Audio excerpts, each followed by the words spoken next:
오늘 함께 나눌 말씀은 디모데전서 1장 12절에서 17절까지의 말씀입니다.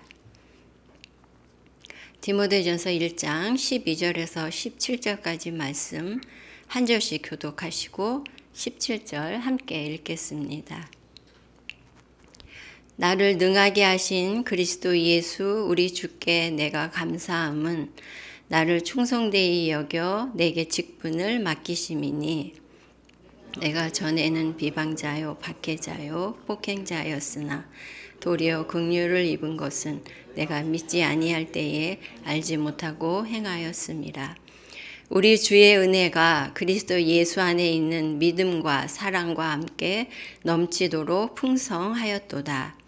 미쁘다 모든 사람이 받을 만한 이 말이요 그리스도 예수께서 죄인을 구원하시려고 세상에 임하셨다 하였도다. 죄인 중에 내가 괴순이라. 그러나 내가 긍휼을 입은 까닭은 예수 그리스도께서 내게 먼저 일체 오래 참으심을 보이사 후에 주를 믿어 영생 얻는 자들에게 본이 되게 하려 하심이라. 영원하신 왕 곧 썩지 아니하고 보이지 아니하고 홀로 하나이신 하나님께 존귀와 영광이 영원 무궁하도록 있을지어다. 아멘.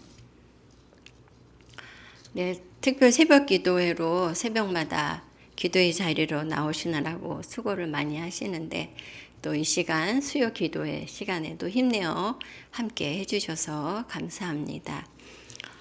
어느새 2026년 새해가 밝아왔습니다.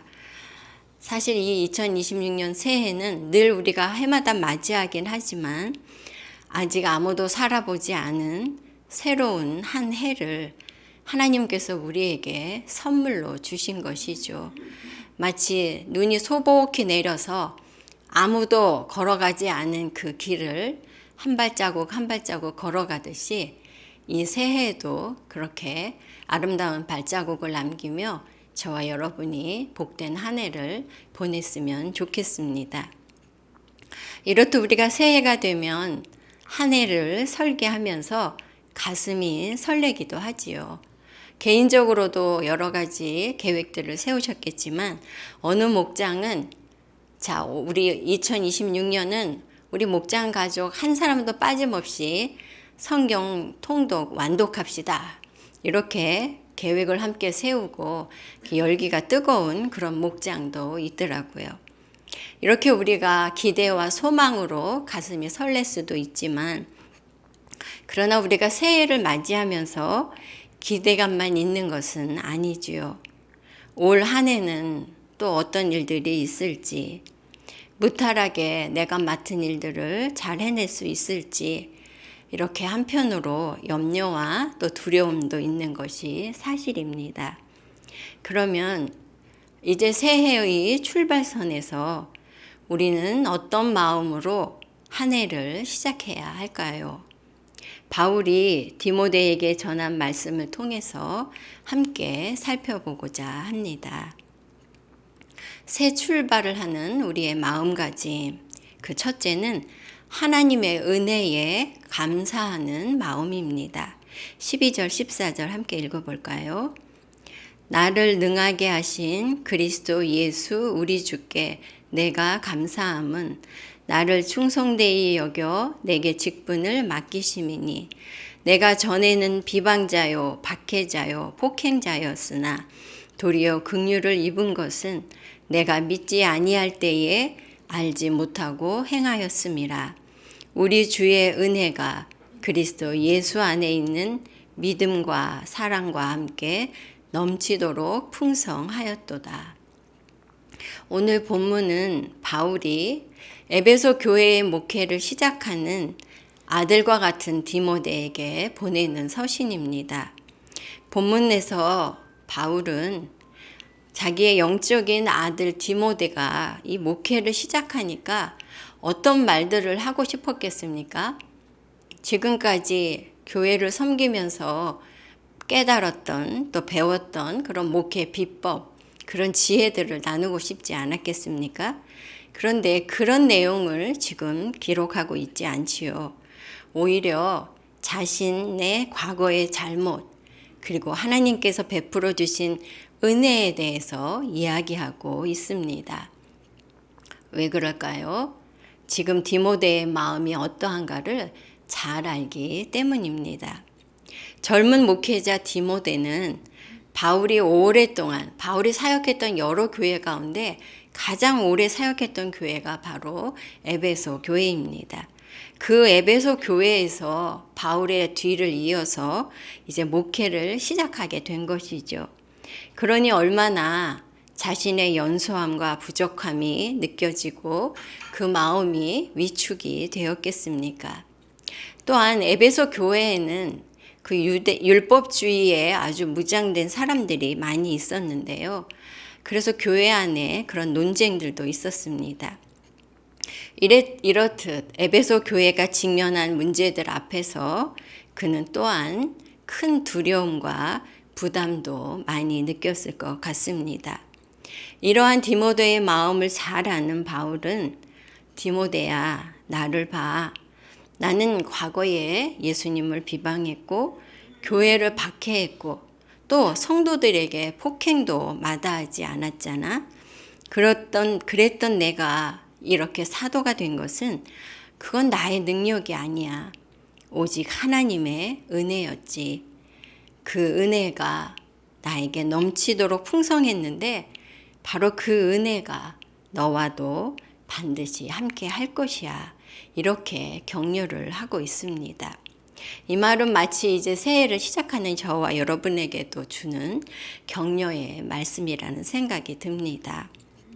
성도 여러분, 젊은 디모데뿐 아니라 우리 역시 마찬가지 아닐까요? 새해를 시작하며 기대 못지않게 두려움과 염려도 큰 것이 사실이기 때문이죠.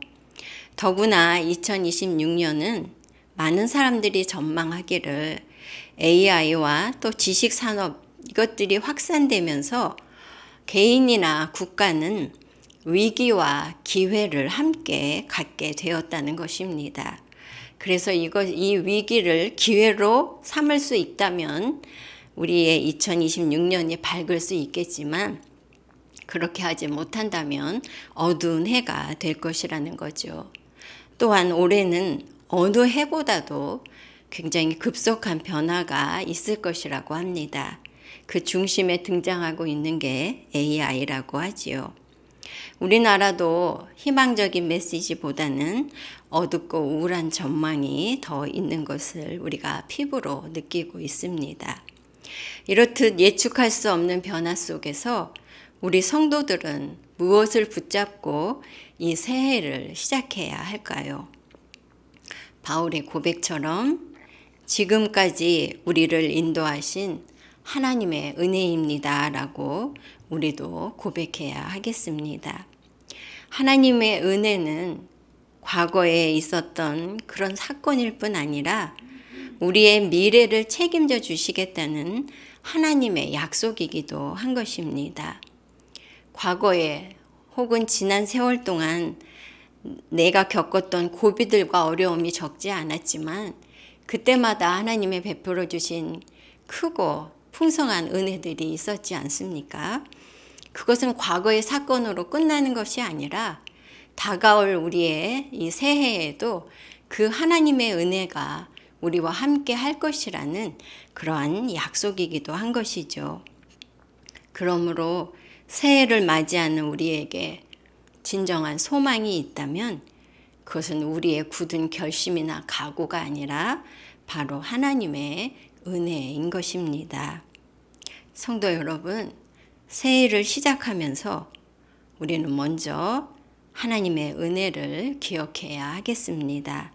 그리고 그 은혜에 감사해야 하겠습니다.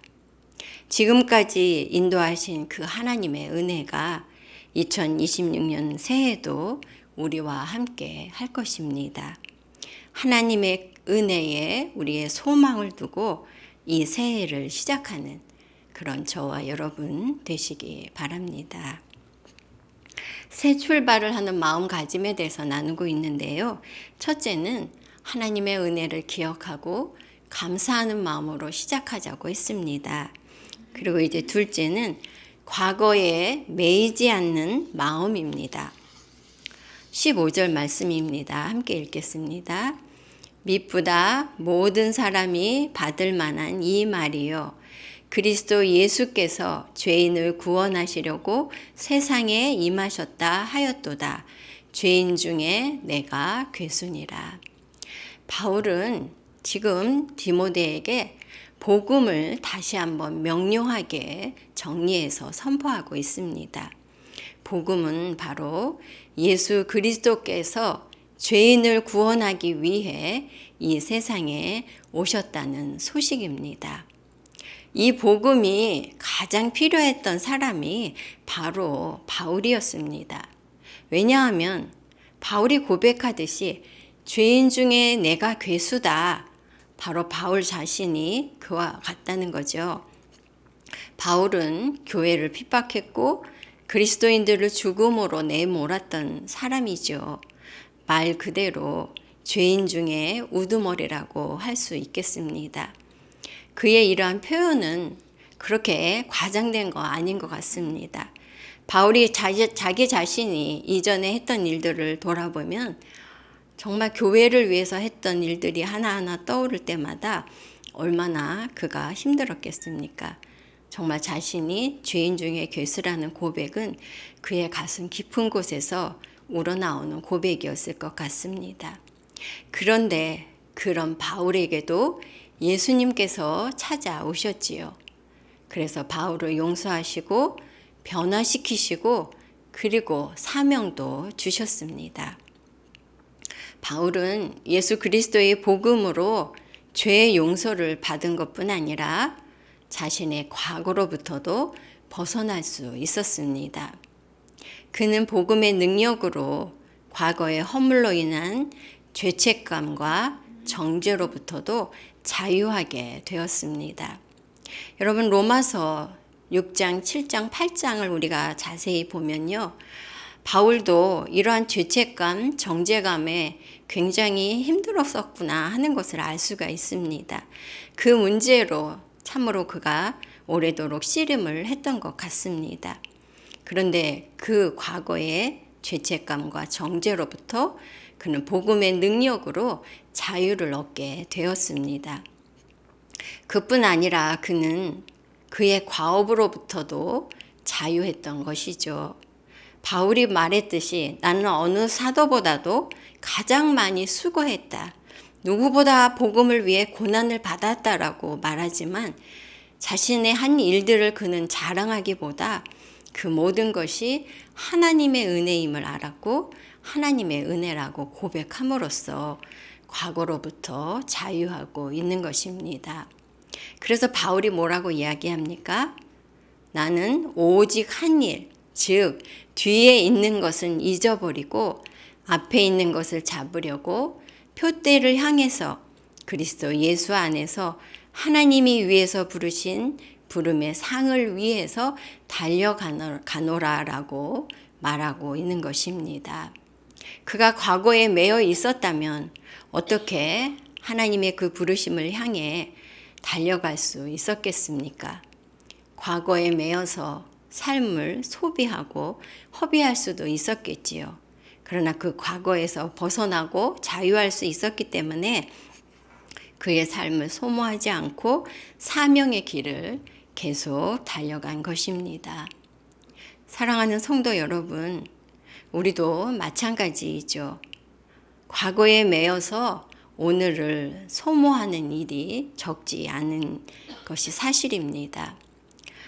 우리는 지난날의 잘못으로 후회하고 자책하느라 우리의 오늘을 많이 허비하는 것을 알 수가 있습니다. 혹은 예전에는 내가 이랬는데 내가 이렇게 하나님을 섬겼고 이렇게 전도를 했고 이렇게 기도도 했는데 또 이렇게 봉사했는데 하면서 과거를 추억하느라고 오늘 일하지 않을 수도 있는 것입니다. 그러나 예수님께서는 우리의 모든 죄를 용서하셨을 뿐 아니라 그 죄를 기억하지도 않으십니다. 그런데 우리는 회개하고 용서받았다고 하면서도 때때로 과거의 죄들을 떠올릴 때마다 하나님 앞에 부끄럽고 위축이 되고 죄책감과 또 후회에 우리의 시간들을 허비하지는 않습니까? 우리 자신도 하나님이 내 죄에 대해서 기억도 하지 않으시는데 나 자신도 용서받은 죄에 대해서는 자책하는 데서 죄책감으로부터 벗어나야 할 것입니다. 오늘 새벽에도 그런 말씀 들었지만 우리가 믿고 붙들어야 할 것은 내 감정이 아니라 예수 안에 있는 자에게는 결코 정죄함이 없다고 하신 하나님의 말씀을 믿고 그 하나님의 말씀을 붙들어야 하겠습니다. 또한 지난날의 수고와 헌신들이 그 기억들이 떠오를 때 내가 그렇게 했지 나 스스로 자랑하는 것이 아니라 그 모든 것이 하나님의 은혜였음을 감사하고 고백해야 하겠습니다. 성도 여러분, 새해를 시작하며 과거에서 나오시기 바랍니다. 복음의 능력으로 과거의 죄책감과 또한 자랑에서 벗어나서 이 2026년을 새롭게 출발하고 주님의 부르심, 그 부르심의 상을 향해서 더 힘차게 달려가는 저와 여러분이 되시기 바랍니다. 새 출발의 마음가짐에 대해서 나누고 있습니다. 첫째는 하나님의 은혜를 기억하고 감사하는 마음이지요. 두 번째는 과거에 매이지 않는 자유한 마음입니다. 그리고 셋째는 하나님의 영광을 구하는 마음입니다. 16절, 17절 함께 읽겠습니다. 그러나 내가 긍휼을 입은 까닭은 예수 그리스도께서 내게 먼저 일체 오래 참으심을 보이사 후에 주를 믿어 영생 얻는 자들에게 본이 되게 하려 하심이라. 영원하신 왕 곧 썩지 아니하고 보이지 아니하고 홀로 하나이신 하나님께 존귀와 영광이 영원 무궁하도록 있을지어다. 아멘. 하나님께서 복음의 회방꾼이었고 십자가의 원수였던 바울을 오래 참으셨지요. 그리고 그에게 긍휼을 베푸셨습니다. 그렇게 하신 이유가 바로 하나님의 영광을 위한 것입니다. 하나님께서 바울을, 그러니까 죄인 중에 괴수였던 이 바울을 본보기로 삼아서 하나님의 사랑이 어떠한지, 하나님의 구원과 하나님의 은혜가 어떠한지를 세상에 알리시는 그 본보기로 삼으셔서 그래서 하나님께서 영광을 받으시기 위한 것이란 겁니다.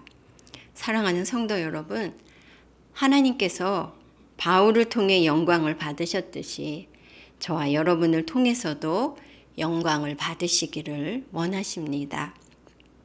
그러므로 2026년 이 새해에 우리 마음에 품어야 될 소망은 하나님의 영광을 위해서 살겠다. 하나님의 영광을 위해서 살게 하소서가 되어야 하겠습니다. 그러면 우리가 어떻게 하나님께 영광을 돌릴 수가 있을까요?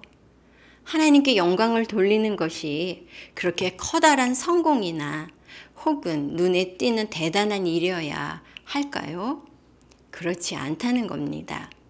성경은 말씀하시기를 그런즉 너희가 먹든지 마시든지 무엇을 하든지 다 하나님의 영광을 위하여 하라고 말씀하고 있습니다. 여기에서 먹든지 마시든지 무엇을 하든지 다 하나님의 영광을 위해서 하라. 이 말은 할 수 있다는 거잖아요. 먹고 마시는 것은 우리 모두가 누구나 하는 것이지 않습니까?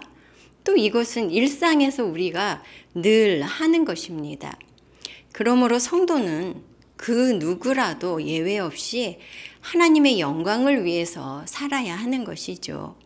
또한 우리의 일상은 바로 하나님께 영광을 돌리는 현장이 된다는 말씀입니다.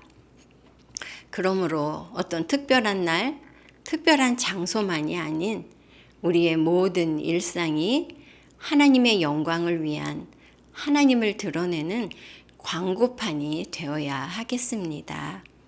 그러므로 언제나 어디서나 우리는 하나님의 성품을 드러내는 그런 일상을 살기 위해 노력할 때 하나님께서 우리를 통해 영광을 받으실 것입니다.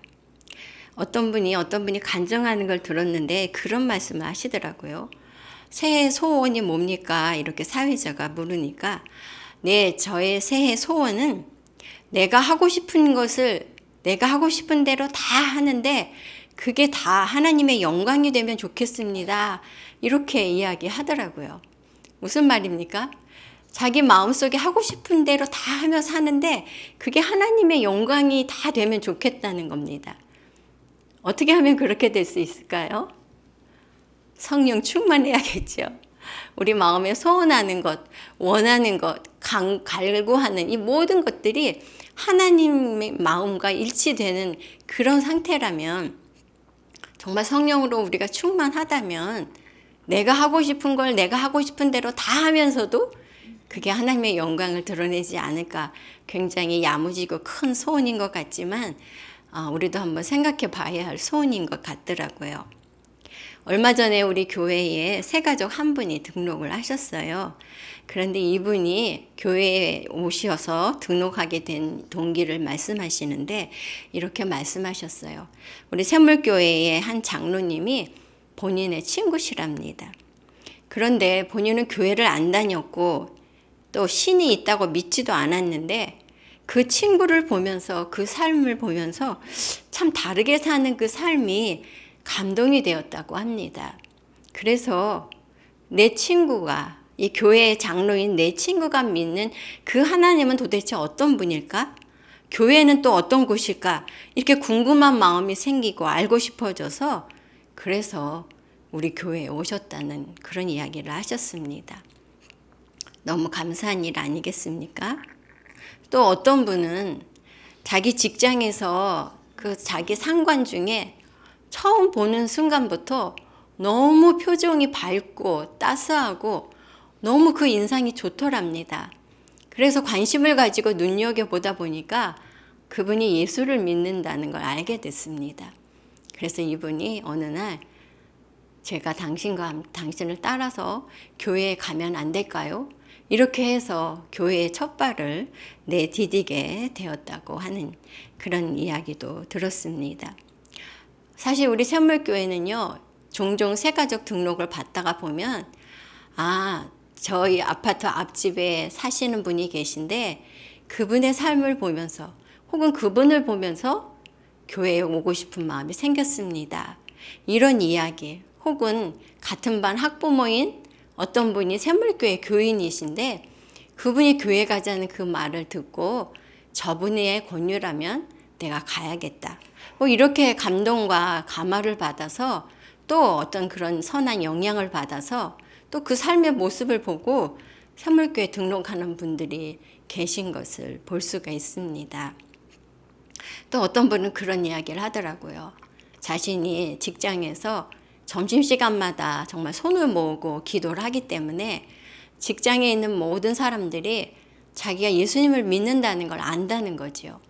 그렇기 때문에 다른 사람들이 혹시 좀 일을 하다가 요령을 부리는 한이 있더라도 자신은 정말 최선을 다하고 정말 본이 되기 위해서 그렇게 애쓴다. 이런 말도 들어보았습니다. 정말 우리 삶에 이런 수고와 또 이런 아름다운 일이 있다면 정말 우리의 삶을 통해 하나님께 영광을 돌리지 않을까 싶습니다. 하나님께 영광 돌리는 삶이 그렇게 멀리 있는 것이 아니라 내 삶, 일상 속에 매일매일의 그 평범한 삶 속에 우리가 하나님을 기억하고 그래서 하나님이 기뻐하시는 것이 무엇일까를 잠시 또 순간순간 생각하면서 또 기도하면서 우리가 그렇게 말하고 그렇게 행동할 때 그러한 우리의 모든 일상이 하나님이 어떤 분인지 드러내는 하나님의 광고판이요. 하나님의 영광을 드러내는, 또 하나님께 영광을 돌리는 삶이 되지 않을까 그렇게 생각을 합니다. 성도 여러분, 새해에 우리의 말과 행동으로 하나님의 사랑과 그리고 하나님의 성품이 어떠함을 드러낼 수 있기를 바랍니다. 하나님의 영광을 위해 열심히 살아가는 2026년이 되시기 바랍니다. 말씀을 마무리하겠습니다.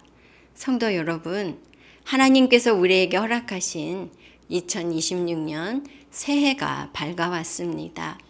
이제 이 새해를 출발하면서 마치 이제 달리기를 시작하기 위한 출발선에서 운동화 끈을 다시금 동여 매듯이 이제 우리가 어떠한 마음으로 새해를 시작해야 할까요? 그 첫째는 하나님의 은혜에 감사하는 마음입니다. 지난날 우리에게 베풀어 주신 그 은혜가 이 새해에도 여전히 안에 더 풍성하게 함께 할 것입니다. 그 믿음과 기대와 소망으로 새해를 출발하기 바랍니다. 둘째는 과거에 매이지 않는 마음입니다. 과거의 죄책감 혹은 과거의 자랑에서 벗어나 자유한 우리 자신이 더 힘있게 주님의 부르심을 따라 달려가는 한 해가 되어야겠지요. 그리고 셋째, 하나님의 영광을 구하는 마음입니다. 하나님께서 허락하신 이 한 해는 하나님의 영광을 위해서 살겠다는 이 소망을 품고 살아가는 저와 여러분이 되시기 바랍니다. 새해의 출발점에서 우리의 마음을 가다듬고 2026년을 출발하는 저와 여러분 되시기 바랍니다. 아멘. 오늘 주신 말씀 또 기억하고 또 새해를 주신 하나님께 감사하는 마음으로 우리가 은혜의 찬양을 기도하는 마음으로 주님께 올려드리겠습니다.